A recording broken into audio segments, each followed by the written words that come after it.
The Battle of Cheat Mountain, also known as the Battle of Cheat Summit Fort, took place from September 12 to 15, 1861, in Pocahontas County and Randolph County, Virginia as part of the Western Virginia Campaign during the American Civil War. It was the first battle of the Civil War in which Robert E. Lee led troops into combat. During the battle, Lee attempted to surround the Union garrison atop Cheat Mountain, but the attack was never launched, due to false information from prisoners and poor communications among the various Confederate commands. Background: starting in May 1861, Union forces commanded by Maj.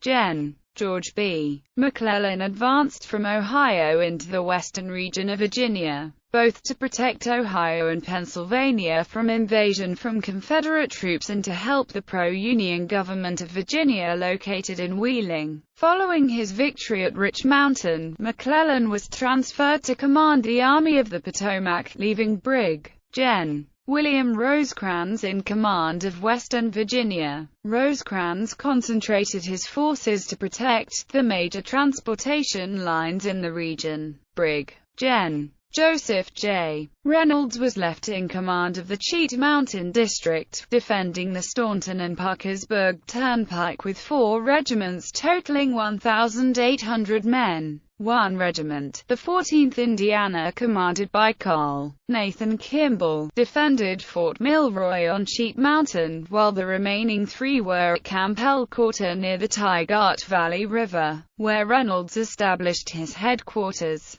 Gen. Robert E. Lee was sent to Western Virginia by Confederate President Jefferson Davis to coordinate the various Confederate forces in the region and regain lost Confederate territory. He arrived at the camps of the Army of the Northwest, commanded by Brig. Gen. William W. Loring, near the end of July. Although he did not replace Loring, Lee did issue orders through him. After personally scouting the area around the Union positions, Lee devised a strategy that included a 2-pronged simultaneous attack against Kimball's position on the summit of Cheat Mountain and against Reynolds's camp. The plan used Loring's Army of the Northwest, which was divided into 6 brigades for the battle. Brig. Gen. Henry R. Jackson's brigade would create a diversion in front of Fort Milroy, while Colonel Albert Rust's brigade would make the main assault on the fort, and Brig.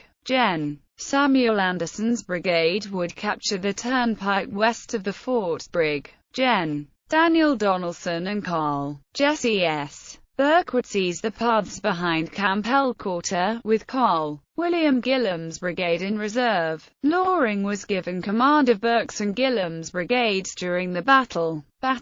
The approaches by each of the 3 Confederate brigades were uncoordinated. Rain, fog, mountainous terrain, and a dense forest limited visibility to minimal distances. As a result, each of the 3 Confederate brigades assigned to attack Cheat Summit Fort acted independently and never made contact with either of the other 2 Confederate brigades. The Union defenders on Cheat Summit were very familiar with the terrain and mountain trails. Information from captured Federal soldiers was so misleading, and 2 Federal probing attacks from Cheat Summit Fort were so aggressive that Rust and Anderson, each leading approximately 1,500 Confederates at Cheat Mountain, were convinced that an overwhelming force confronted them. Rust and Anderson withdrew their 3,000 men, although they actually faced only about 300 determined Federals outside the Union fortifications. At Elkhorter, Reynolds's brigade faced 3 more Confederate brigades but refused to budge from well-prepared entrenchments. The Confederates did not press an attack after Col. John A. Washington, of Lee's staff, was killed during a reconnaissance of the Union right. Reynolds was so confident in the face of such timidity that he dispatched 2 of his own regiments from Elkhorter up the mountain road to relieve the supposedly besieged fortress garrison.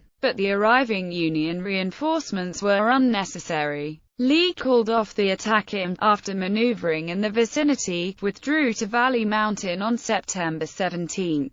Reynolds, meanwhile, planned an offensive against the Confederate forces stationed at the Greenbrier River. Aftermath. Reynolds's forces lost a total of 88 casualties. Confederate casualties were unreported, but Reynolds and Kimball claimed 100 Confederates were killed and 20 were captured. The battle had little effect on either the campaign or the war. Both forces after the battle were in positions similar to their positions before the battle. In October, Lee left Cheat Mountain for Sewell Mountain in the Kanawha River Valley with the troops of John B. Floyd and Henry Wise, but he was forced to cancel the offensive operations he had planned because of low supplies and bad weather. Lee was recalled to Richmond on October 30 after achieving little in Western Virginia.